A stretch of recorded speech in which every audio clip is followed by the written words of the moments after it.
இயற்கை சீற்றங்களின் போது தொலைத்தொடர்பு உள்ளிட்ட தகவல் தொடர்பு சாதனங்கள் செயலற்று போகும்போது அமெச்சூர் ரேடியோ என்று அழைக்கப்படும் ஹாம் ரேடியோ தகவல் தொடர்பில் பெரிதும் உதவுகிறது.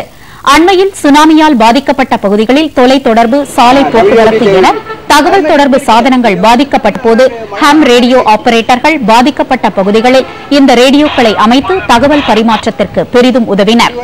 ஒரு குறிப்பிட்ட தொலைவிற்கு மட்டுமே இந்த சாதனத்தின் மூலம் தகவல் பரிமாற்றங்கள் செய்ய முடிந்தது. ஆனால் தற்போது இதற்கென PSLV-C 6 ராக்கெட் மூலம் ஹாம்சாட் என்ற செயற்கைக்கோள் நாளை விண்ணில் செலுத்தப்படுவதால் இனி இந்த ரேடியோ அமைப்பு மூலம் தொலைதூர பகுதிகளுடனும் தகவல் பரிமாற்றம் செய்ய முடியும்.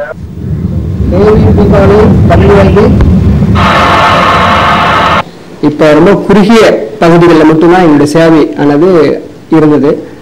இந்த ஹாம்சாட் மூலமா ஆசியா முழுவதும் என்ன சொல்றேன், நம்ம தேசம் முழுவதும் மிக சிறந்த ஒரு சேவையை ஹாம்சாட் இந்த அமெச்சூர் சாட் மூலமா நம்ம தர முடியும். குறிப்பா எந்த ஒரு நிலையிலையும் தங்கு தடை இல்லாம மிக துல்லியமான தரமான ஒரு தகவல் தொடர்பை ஏற்படுத்த முடியும். அது இல்லாம அறிவியல் தொழில்நுட்பமானது ஒரு சாதாரணமான பான்ற மக்கள் கூட இந்த செயற்கைக்கோளை பயன்படுத்த முடியும்.